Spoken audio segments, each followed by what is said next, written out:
welcome to another episode of Marketing School. I'm Eric Su. And I'm Neil Patel. And today we're going to talk about how to start a marketing agency. So this is something that both Neil and I can speak to. And I'm going to ask you first, your first agency called ACS, why the heck was it named ACS? Dude, it's such an amazing name, don't you think? So ACS standard for Advantage Consulting Services. My co-founder and I weren't too smart when it came to picking domain names, but we did think this way. We're like, oh, if it starts with A, next letter is D, it's going to be high up on lists when people sort things alphabetically.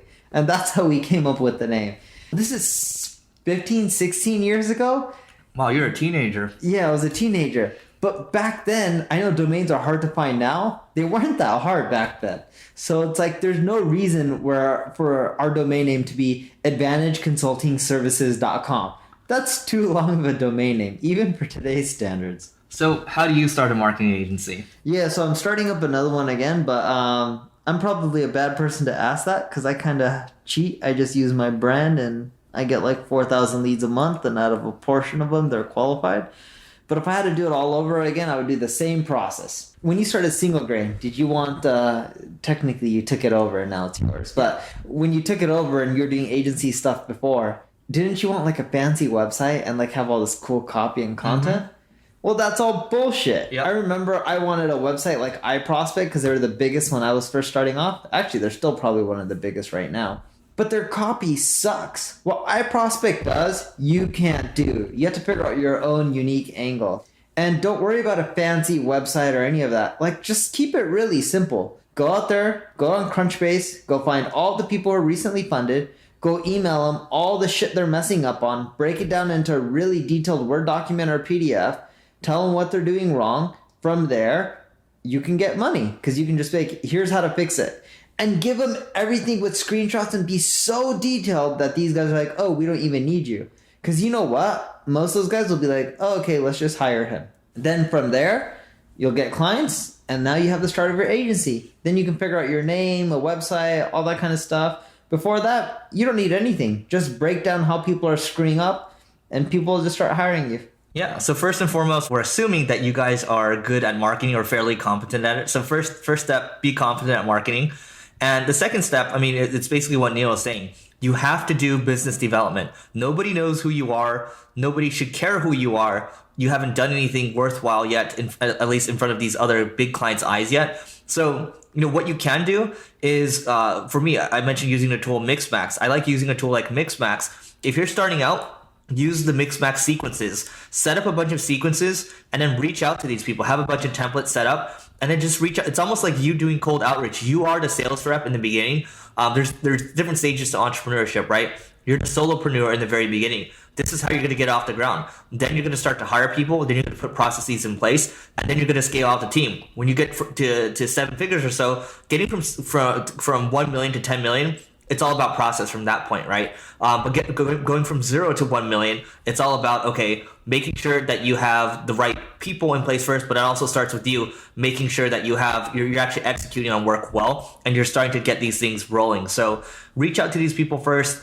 Business development, I remember I got a client from Quora. I just basically answered a couple questions, and one client was paying me $30,000 a month for SEO. And that was through Quora. So think about where your people are hanging out too, right? You have, for example, if you're selling influencer marketing, maybe it makes sense to do BD through Instagram. I actually have a friend right now that does, he's doing a lot of video stuff. He's just reaching out to a bunch of people through Instagram. He's picking people's brains, and he's actually getting work through Instagram too. Is it working well for him? It's working well for him. Yeah, it's just a couple $1,000 here, a couple $1,000 there. What do you think he's making per month? He's probably making about $4,000 a month right now. That's pretty good. All right, so I got a better question for you. Sure.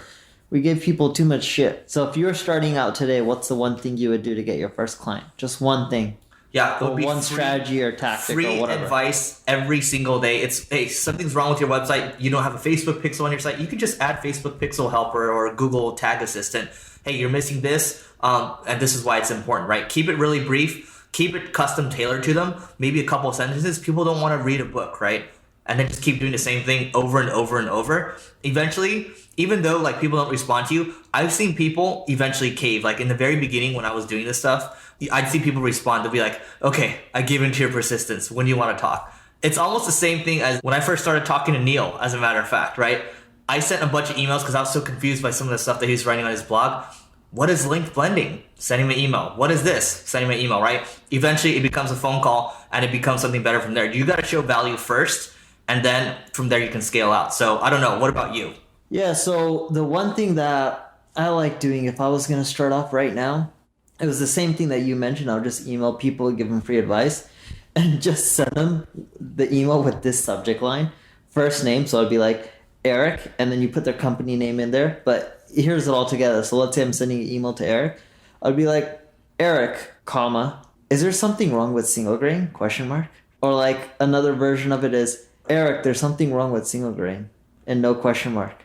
And then he's going to open it, right? Who wouldn't open something when you get an email saying there's something wrong with your business? You're like, oh, that's my baby. There's something wrong with it. And then you're like, yeah, what's wrong with it is you're not paying me. It's exactly what it is. The thing is, it's funny to us right now, but like in the early days, like it's going to be a struggle. But using a tool like Mixmax or Outreach or ZenProspect, you can just make sure that you have a CSV with the company name, with their first name in there, and you can scale out this kind of outreach. It's really a numbers game at the end of the day. It's like, how many people are going to actually open, how many people are actually going to reply. And then from there you figure out, okay, if you're starting out, you have nothing to do. All you have is time. Why don't you send out 100 emails a day? In the beginning, I was actually making videos for people, and it would take me like 10 minutes per video. But it actually worked. I actually got some clients that way. So think about that. Like, it's going to be hand-to-hand combat in the beginning. And then you can start to think about all the other crazy stuff. Oh, you need a nice website and all this stuff. Right now, I mean, just have a Squarespace site with a form on it, whatever it is exactly. Reach out to people. Start to build up, your portfolio. Do some work for free. Get some referrals that way, and it'll start to snowball. But it's stuff's not. I mean, once you get it going, yeah, it's pretty smooth sailing. But it's going to be tough sledding in the beginning, just like anything good. Yeah, and when Eric talks about it being like a funnel, think about Tinder. And the reason I'm bringing this up is because I had a reader who told me they use my funnel articles to get more dates on Tinder, and I was just like cracking up. And they're like, yeah, it's like a funnel. You just keep swiping. The more people you like, the more responses you get from there. The more people you converse with, the more dates you get, right?